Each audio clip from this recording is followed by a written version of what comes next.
This is day 3 of improving my impromptu skills and doing it without filler words. I believe that anything. I forgot the timer again.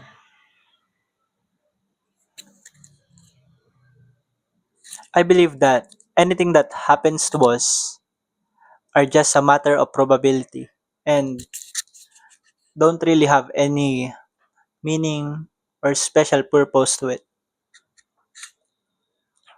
But that doesn't mean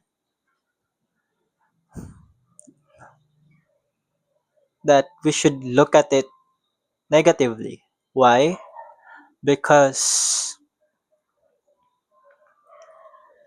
if we look at it only negatively, we won't be able to move on and live life fulfillingly.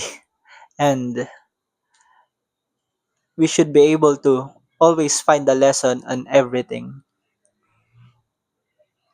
because that is what will make life feel better.